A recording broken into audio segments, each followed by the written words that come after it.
Hello everyone, Radhe Radhe आप सभी को। आई होप सो आप सभी बढ़िया होंगे। Welcome and welcome back to the video and hopefully आप सबकी प्रिपरेशन भी अच्छी चल रही होगी।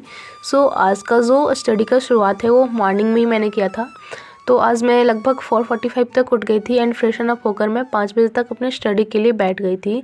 सो फ्रेंड्स, मैंने 21 डेज़ का स्टडी चैलेंज लिया है और ये चैलेंज जो है मैं इसमें अपना मेन फोकस एनटीपीसी पे कर रही हूँ और साथ ही साथ मैं अपना एसएससी का भी प्रिपरेशन कर रही हूँ ताकि दोनों को मैं मैनेज कर सकूँ, साथ में लेकर चल सकूँ।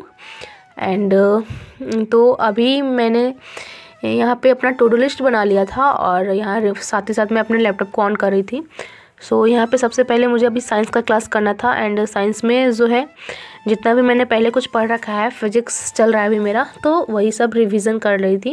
क्योंकि जब एक बार आप रिवीजन कर लेते हो तो उसके बाद जब आप क्लास लेते हो नेक्स्ट क्लास, तो ऐसा नहीं लगता है कि आप नई नई चीज़ें सुन रहे हो। पहले की चीज़ें अगर आपको याद रहती है तो चीज़ें अच्छे से समझ में आती हैं। सो यहाँ पे मैं लिखते भी जाती हूँ, नोट्स वगैरह प्रॉपर बना लेती हूँ ताकि मुझे आगे दिक्कत ना हो।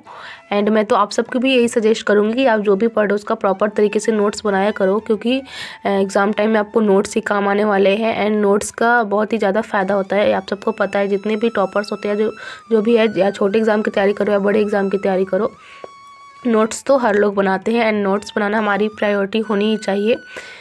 एंड अच्छा होता है नोट्स बनाने से कि आप जो भी चीज़ पढ़ते हो उसको लिखते जाते हो तो ज़्यादा चीज़ें अच्छे से क्लियर हो जाती है एंड अपने सेंटेंसेस में लिखते हो ना तो और भी ज़्यादा बेनिफिट होता है आपके लिए।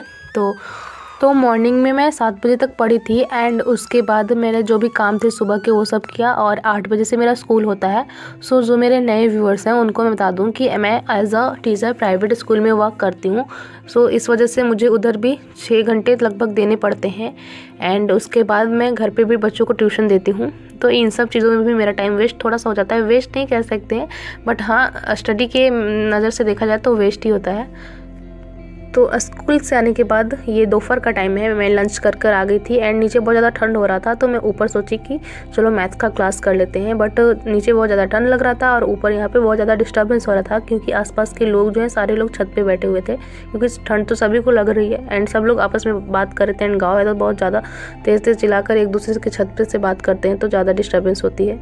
सो मैं अपना ईयरफोन लगाकर कान में आराम से लेक्चर कर रही थी, क्योंकि रिवीजन वगैरह करते तो थोड़ा डिस्टर्बेंस होता है तो दिक्कत होता है, लेकिन लेक्चर लेने में क्या दिक्कत है। अपना फुल साउंड करके आराम से ईयरफोन लगाकर लेक्चर ले रही थी। तो मैथ्स का आज मैंने 2 से 3 घंटे, हाँ 2.5 से 3 घंटे मैंने क्लास किया था लगभग में, क्योंकि मुझे ना बहुत जल्दी अब चीज़ों को कवर करना है ताकि मेरा सिलेबस जल्दी कंप्लीट हो।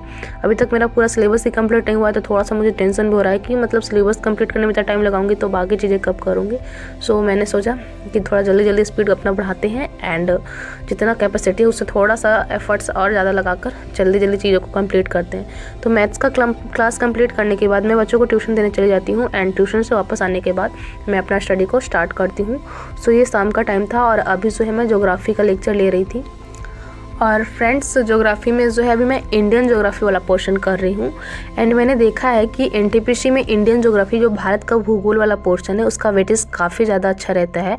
या फिर आप किसी भी एग्ज़ाम को देख लो, इंडियन ज्योग्राफी से लगभग अच्छे क्वेश्चन आते हैं। सो इसको मैं अच्छे से कर रही हूँ ताकि मेरी जो है कम से कम भारत का भूगोल अच्छे से कंप्लीट हो जाए। ऐसा नहीं कि बस ऊपर से पढ़ लिया, मैं इसको डीपली में ही पढ़ रही हूँ एंड ये क्लास मैं शुभम गुप्ता सर से करती हूँ और इनका तो मुझे पढ़ाने का स्टाइल बहुत अच्छा लगता है। एकदम सादगी से, शालीनता से, बहुत अच्छे से आराम से चीज़ों को समझाते हैं, कोई हबड़ दबड़ नहीं, और अच्छे से पढ़ाते हैं सर। तो आप लोगों को अगर ज्योग्राफी करना होगा तो आप लोग इनसे ट्राई कर सकते हो एक बार। एंड हाँ, मुझे ना भारत का मरुस्थल इसमें सर ने थोड़ा सा कम ऐसे ही ऊपर पढ़ा दिया था, उसको इन्होंने अच्छे से डीपली लेवल तक नहीं पढ़ाया था, लेकिन मुझे कुछ समझ में नहीं आया था।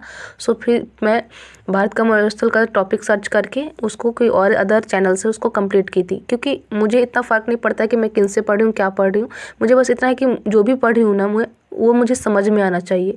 मुझे समझ में आ रहा है, बस वही काफ़ी है। मैं वहीं से फटाक से वो चीज़ें कर लेती हूँ। ऐसा नहीं कि मुझे इनसे नहीं करना है, क्योंकि देखो हर टीचर पे आप विश्वास करो, क्योंकि अगर वो यूट्यूब प्लेटफॉर्म पे आके पढ़ा रहे हैं तो उनके पास नॉलेज तो है, आपको गलत चीज़ें दे ही नहीं सकते हैं, क्योंकि ये सोशल मीडिया है, यहाँ पे एक से एक बढ़कर स्टूडेंट्स हैं, हर लोग उनको देख रहा है, तो वो गलत चीज़ें कभी दे ही नहीं सकते हैं। उनके पास अगर नॉलेज है, वो अच्छा पढ़ा रहे हैं, तभी वो यहाँ पे टिके हुए हैं। सो आपको जो चीज़ें जहाँ से समझ में आई वहाँ से कंप्लीट कर लो।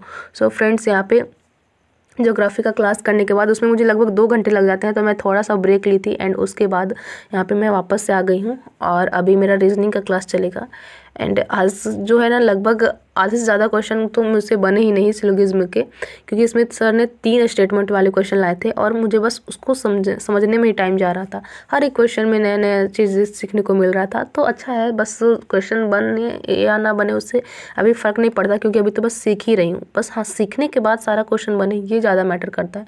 तो आज मुझसे उतना ज़्यादा क्वेश्चन बन नहीं रहे थे, मैं बस सीख रही थी। सर कैसे कैसे क्या बता रहे थे वो सुन रही थी ध्यान से, और जो भी नए नए चीज़ें लग रहे थे वो मैं नोट डाउन भी कर रही थी। सो फ्रेंड्स, रीजनिंग करने के बाद मैं अभी जो हूँ पॉलिटी करूँगी और ये मेरा लूसेंट से भी चल रहा है।